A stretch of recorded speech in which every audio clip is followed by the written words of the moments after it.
okay?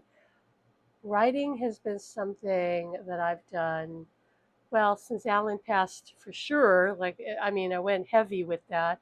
He had me writing every day for a good year and a half.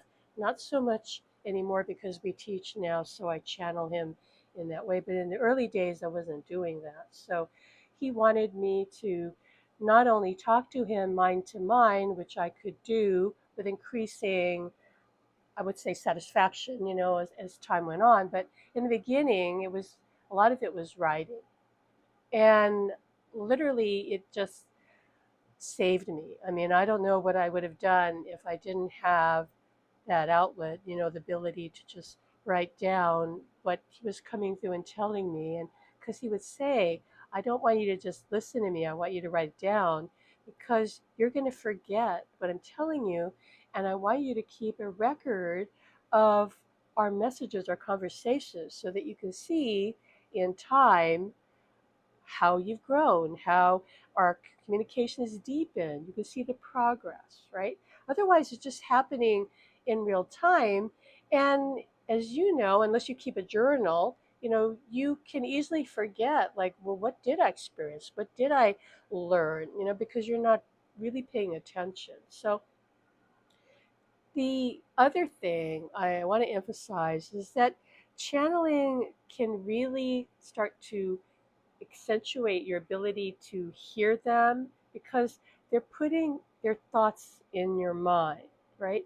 Now, if you're listening to this in our group, our Love and Life After Death group, you know that today I posted a bit about how your higher mind is the conceiver of your thoughts, meaning that it gives you the ideas, the new thoughts, the guidance, if you will. And it's coming, therefore, from the higher dimension, right? It's not coming from this world, from the physical 3D world where physical mind can think. Because obviously, you can use your mind to analyze, to process, to think.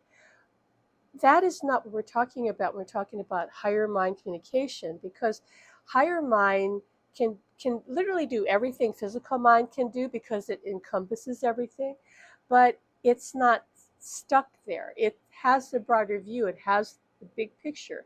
It's completely psychic, so it knows what you need to know or you need to do, and it can be trying to tell you, giving you ideas, and it also is the conduit through which higher your higher self and other beings, right, can commune with you, right, and your loved ones because they're in a higher dimension.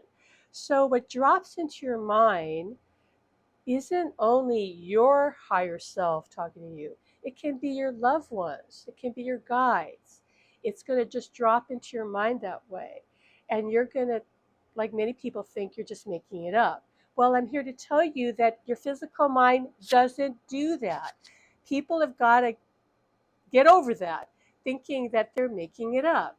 You don't make that up. You need to start embracing your imagination for what it is. It is the passageway through which higher communication comes in from your higher mind, your guides, and the loved ones that you say you want to communicate with. They're going to communicate through your imagination that comes in as images, right? Visions that you in your mind's eye that you see, or something that you hear or know or feel. That's them. So if you're walking around thinking you're making it up, you're basically drawing a curtain over them, right? So this is why, in my view, if you can start to do automatic writing and start to see for yourself that there's this flow of information, of messages, and if it's somebody you love on the other side, it's not just, some person that you're channeling, like your neighbor's friend or something, but somebody you love, especially a partner, you could feel their love more deeply because of your channeling them, because you're connecting with them, because in order to channel, you have to blend with them. You understand? You have to energetically blend with them. You have to be on the same frequency as them to channel them. And their love will heal your grief. Experience is what heals us, not information. I want you to really think about that. just somebody telling you something doesn't give you an experience. It doesn't. And you're in a body, and that means you're here to have a physical experience, a physical and emotional experience. So channeling can give you that. It'll give you that evidence because you'll see the information and you'll feel it as it's coming through too. As you get into it, as you progress, you start to feel their presence. So it's on many levels. It's not just the words that you're going to write down, although that will help you too because that's communication. It's also going to be the total experience of channeling. That is what transforms people. That is what heals their grief. Not just words of love, as beautiful as they are, that say a medium tells you, oh, your husband is saying how much he loves you. Well, that's all well and good, but by itself, it's not going to heal your grief, because if it did, I have news for you, that people would be flocking to mediums and being healed of their grief because the medium is telling them that, oh, your husband or your wife or your child or your mother or your father, they love you, and they would be healed and they wouldn't have grief anymore. But we know that doesn't happen, right? Because the message by itself is kind of only one part. It's the whole package. It's experiencing them, and they will come through to you when and if you channel and you blend with them and you believe in that and you allow their love to raise your frequency, to open your heart, to help you to process whatever you need to process, because you may have resentment or regret or remorse about something which keeps you stuck in the past, and you got to let that go, because their channeling is going to be with them here in the now, and you got to be present. You can't be thinking about what happened before and being upset about it. You got to be here now so you can tune into them.